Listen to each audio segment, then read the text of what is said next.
everyone, I'm Giesela, Keegan's mom. Keegan's been hounding me for ages to do a cooking and baking program with him to put onto YouTube. So here we are, this is Giesela's kitchen,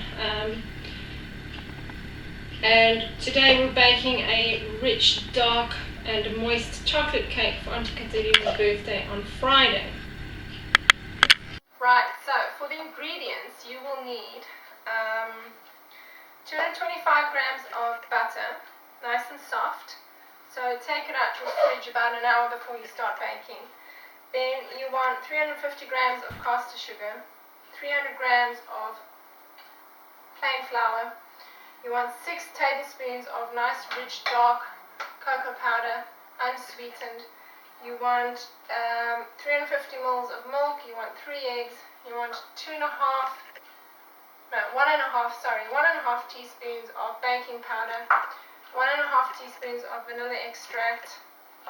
For the frosting, we need 6 cups of icing sugar. We will need 308 grams of butter and again 6 tablespoons of dark cocoa powder, unsweetened. The cocoa powder you can add more or less depending on how strong you want the chocolate to be. We also have a few blocks of dark chocolate, about 250 grams worth, which we will melt and put into the icing sugar and the cake. But that's not really necessary. It depends on how you want to do it and what you want to do. Then we're also using the chocolate to make the chocolate butterflies, which will go onto the decoration for the cake. So to start off with, you need to preheat your oven to 180 degrees Celsius. And then you want to grease your cake tin. We're just doing a small one today because this is just the mock run of the actual birthday cake. So we're just practicing the cake so that we can get it perfect for Auntie Giesela's birthday. So a small tin already greased with just plain sunflower oil, ready for when the batter is ready. Then you want to sift together the flour, the cocoa, the flour, the cocoa, and the baking powder, and set it aside. So we've already done that, and into your mixing bowl, in a large bowl. Right, so here we have almost a special mixing bowl. This was my mom's mixing bowl, and it's very special. My mom used to bake all her cakes in this bowl, and she always made her great potato salad in it as well. So into the mixing bowl we're going to put the 225 grams of butter, and then we're going to take the sugar, and we're going to beat the two together. And I've already opened my eggs, so we're going to have to be careful because you only want them in one at a time. So we take one egg out. Oops, we got 2 there. So you're supposed to put them in one at a time. So yeah, sorry. Now we're going to put the last of the egg in, and we're going to beat it again.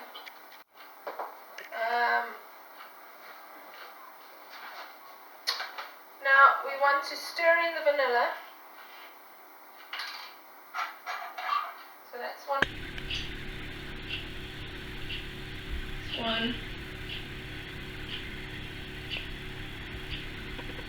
And a half.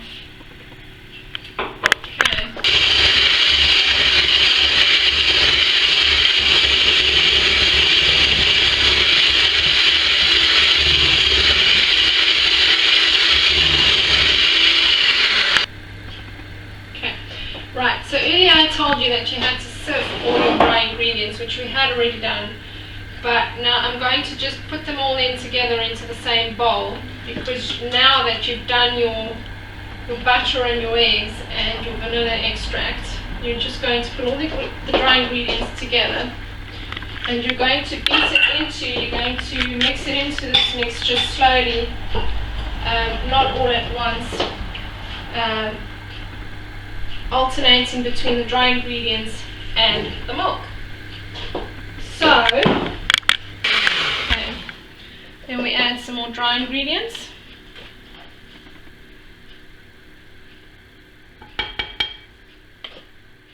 Just going to take 2 spoons this time. Turn it on slowly.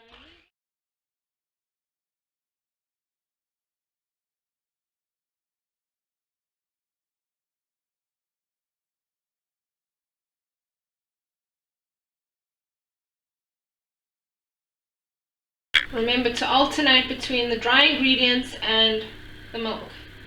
Right, let's turn that on again slowly.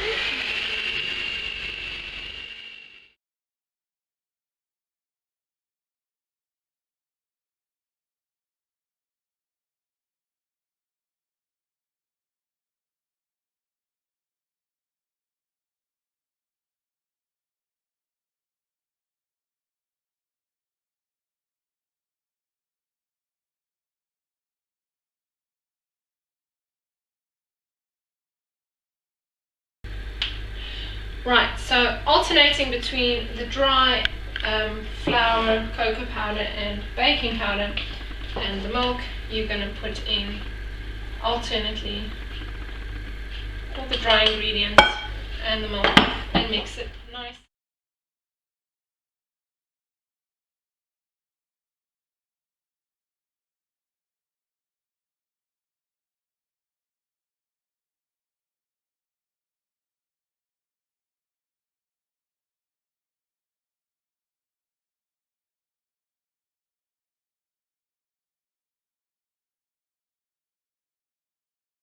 And then a little bit of milk.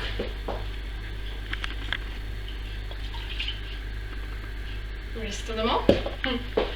And just make sure that you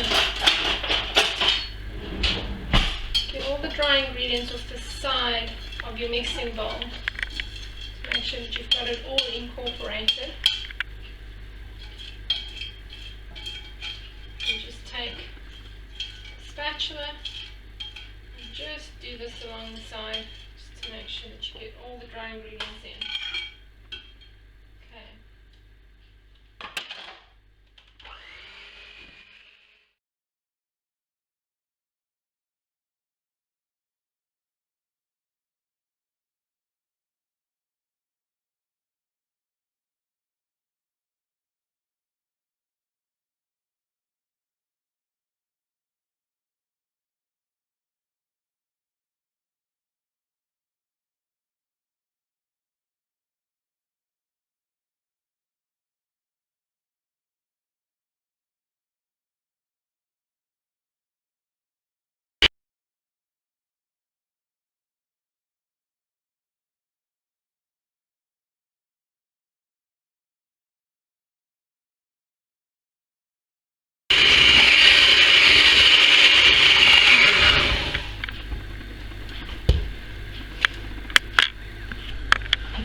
So whilst we were making this batter up, I realized that there's too much batter for my little cake tin.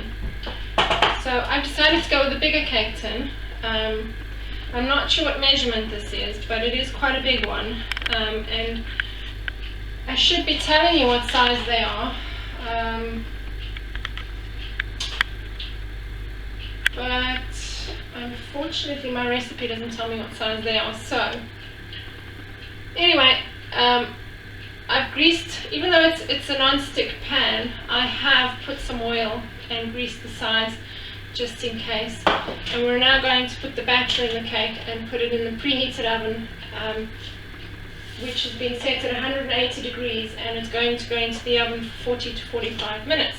So, right, so now we're ready to put the batter into our cake tin that we've already greased, although it's a non-stick pan, and we hold the bowl very carefully because it's older than I am, and we in the batter.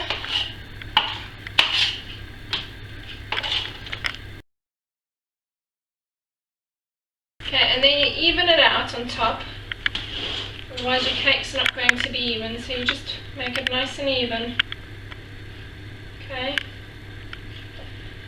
and anything that you've messed along the side, you just clean up, otherwise it's going to burn and it's not going to be very nice.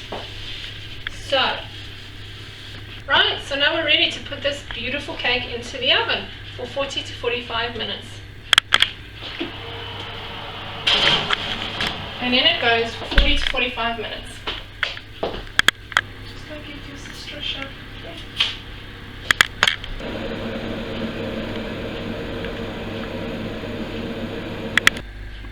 Hi everyone, and we're back. So the cake's been in the oven for about 20 minutes now, and whilst we were taking a camera break, the elves have been and cleaned up.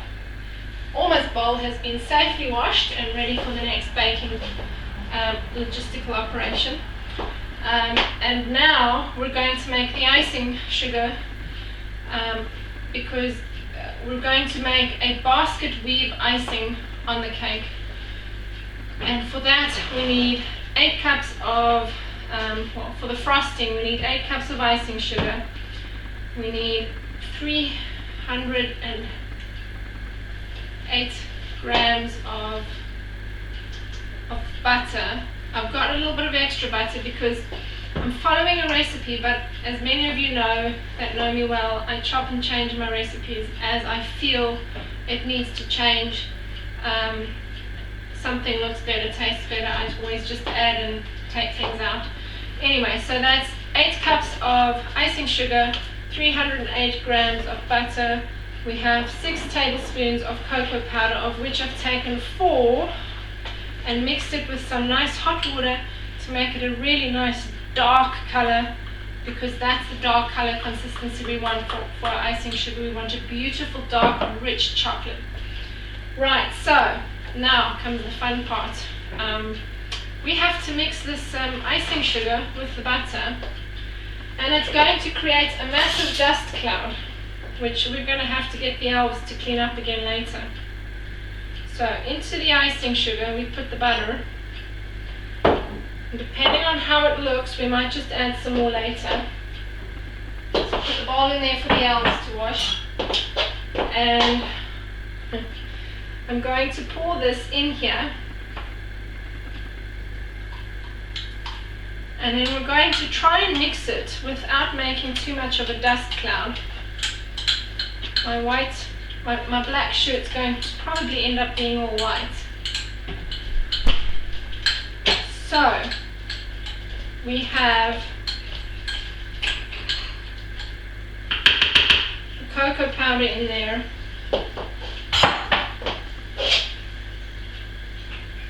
Okay.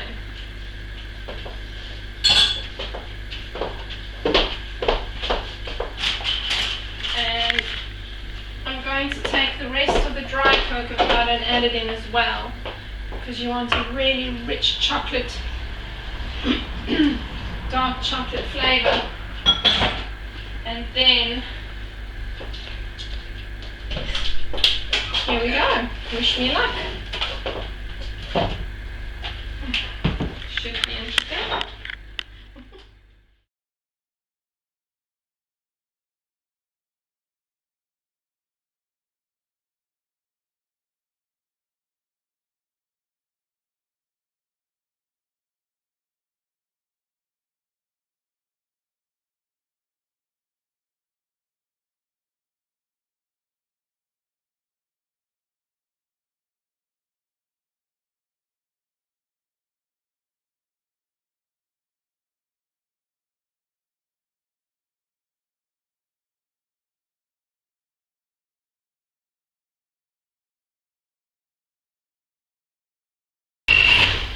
There we have the chocolate frosting for the cake.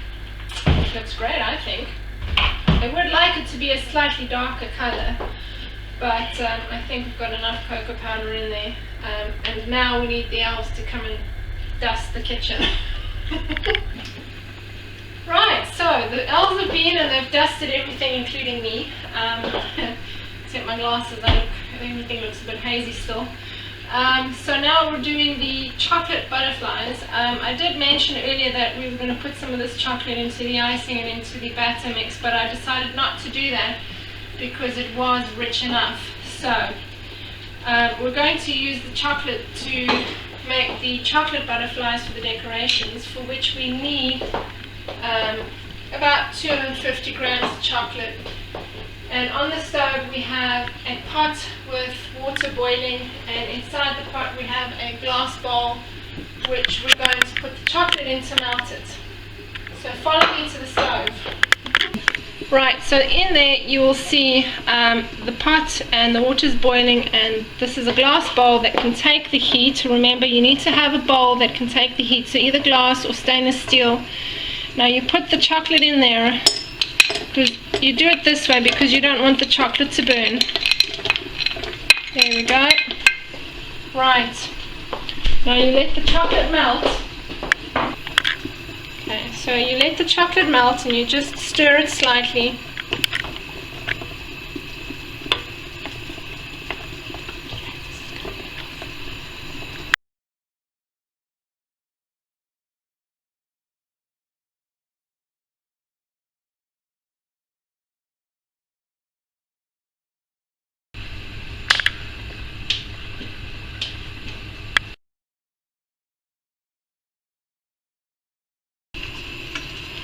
Right, so here we've got the chocolate, which is still busy melting, and I think I'm about to burn my fingers.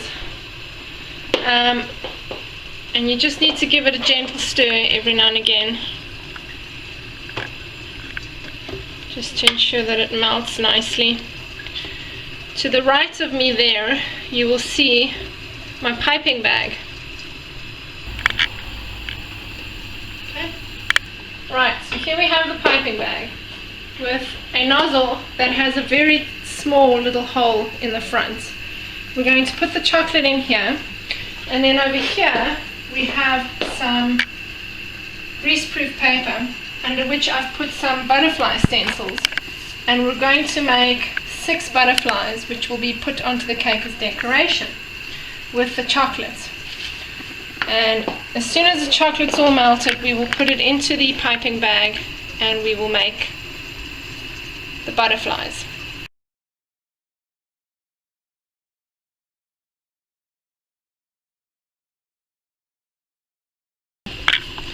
Okay, so now you can see that all the chocolate is melted and it's ready to go into the piping bag. So we switch off the heat and we just let the chocolate cool down just a little bit because we don't want to burn our fingers. Right, so it's been about 40 minutes since we put the cake in the oven, and we need to check and see how the cake is doing. So we're going to open the oven and just poke it with a knife to see if it's cooked in the center, because it said 40 to 45 minutes, but that doesn't necessarily mean you need to leave it in for that exact time. There we go. Don't burn yourself. And you can see the cake still wobbling, which means it's still very wet in the middle, so it'll have to stay there for quite a while still. I'm just going to turn it around a little bit. There we go. And you can see it's still very moist in the middle. So we're going to put the cake in for another 10 minutes and carry on with the chocolate butterflies. Right, so now we're going to put the chocolate into the piping bag. This is the difficult part for me. You're supposed to have a vase that you put your piping bag in, but I don't always have all those fancy things, so I just make do with what I have. And we're going to try and do it this way. Right, so you scoop the chocolate in there, trying not to burn yourself or make too much mess.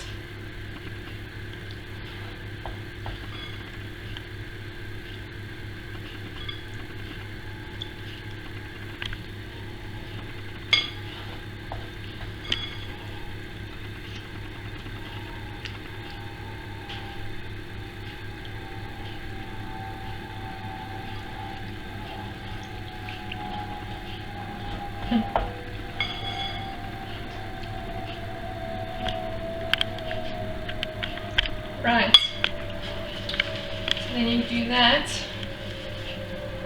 and you will see the chocolate is running out at the bottom, and you're going to just guide the chocolate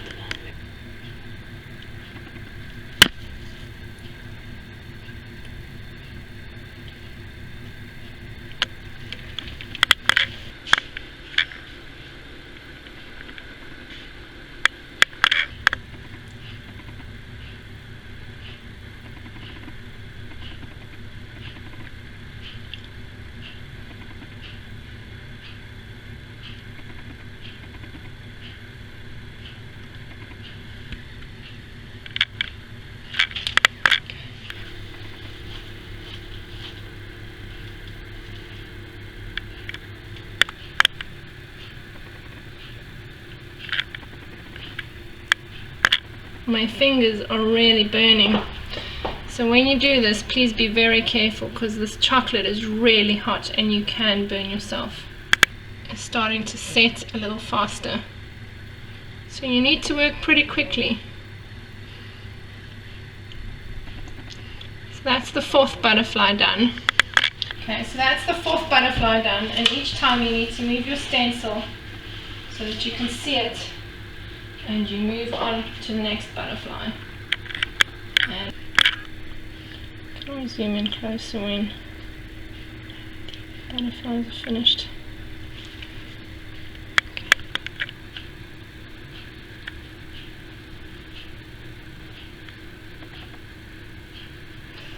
Fingers burning.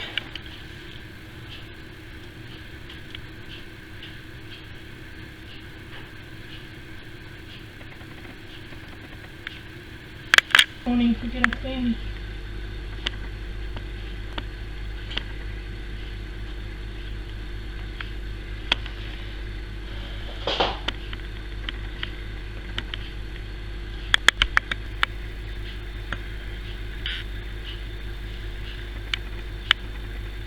Right, so it's been about 50 minutes actually, not 45 minutes, and we've been watching the cake and checking on it every 5 minutes just to make sure it's not burning, because now it starts to smell like it's burning, but it's not actually burning, and it's just about done, not quite done in the middle, but we're going to take it out in any case, because as it stands and cools, it will continue to cook.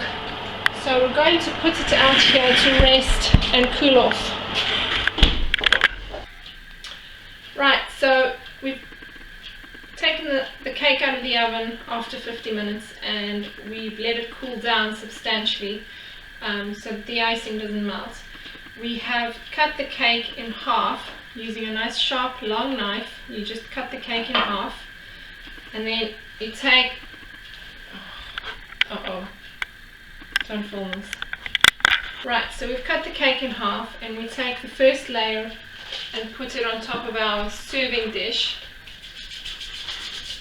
and then we take the icing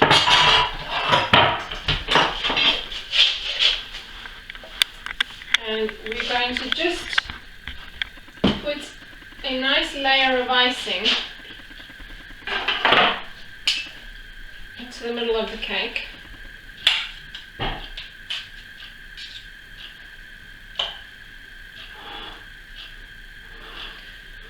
This icing is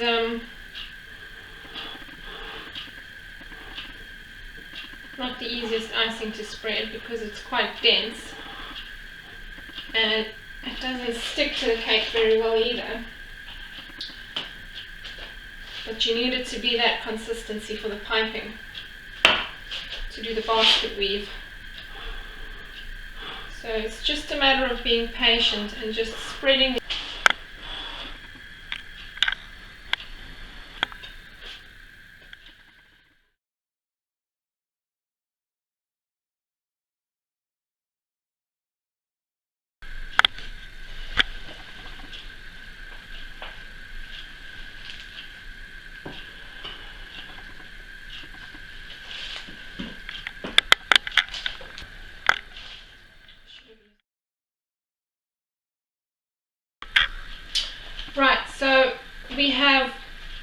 the cake we've put a layer of icing in the middle, and then we've put a layer of icing on the top and around the sides. This we've done just so that the basket weave icing will actually stick to the cake. So you just make sure that all the little corners are covered, because you don't want your icing not to stick. So just make sure that all the corners are covered and it's as smooth as possible, which is not the easiest thing to do with this icing. The piping bag. This is the difficult part. Right, time that I do it. So,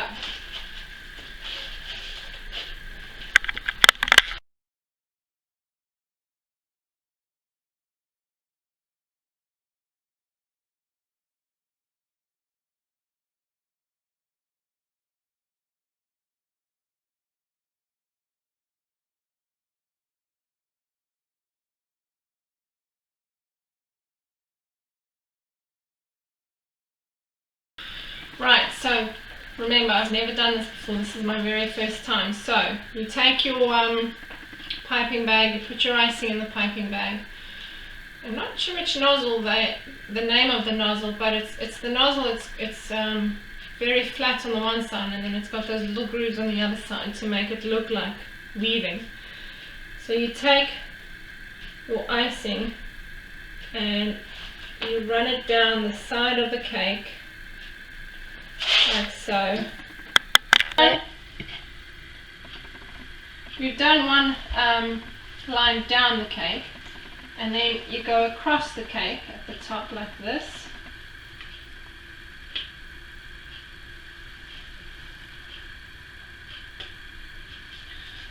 And then you go a little bit further down, you leave a gap.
Time that we've done, or that I've done this, and yeah, so it looks good. We now have some roses and chrysanthemums, which are not poisonous, that you can decorate the cake with, and you just go ahead and decorate however you feel it would fit in with the cake, just to make it look pretty.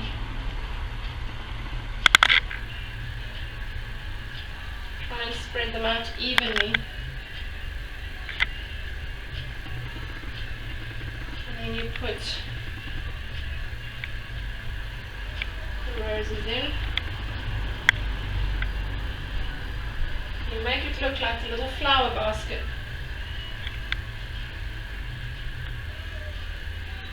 There we go. That one can go in there. And there you have it.